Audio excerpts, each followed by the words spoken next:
What exactly is an Etsy gift teaser? And a few people have posted in my Facebook group about what is this? Do I need to do anything different? Why did I get this message on my order?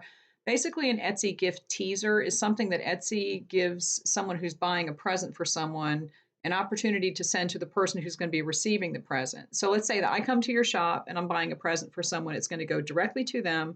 I can fill out a little form or check a box that says, yes, send them a gift teaser. Etsy will then send the person who's receiving the gift a message that says a gift is on its way.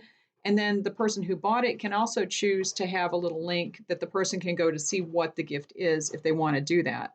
Now, you don't have to do anything for this. So if you get a message on an order that says a gift teaser was sent or it includes a gift teaser, there's nothing you need to do. You just need to be aware that someone has gotten the message that says they're going to be receiving a gift. And the only thing that's different is that the person who's receiving the gift can also contact you and ask you about it. So you might get messages from both the person that bought it and the person who's receiving it.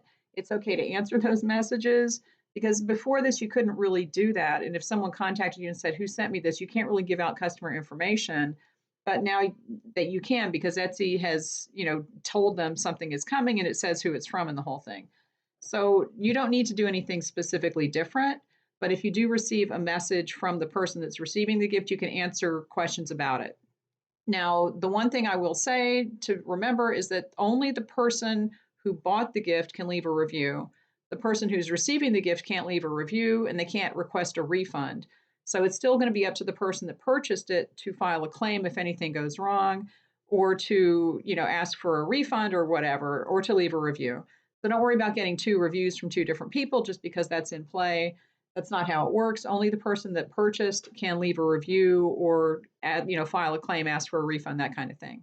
So if you have any questions, leave them in the comments and I will talk to you later.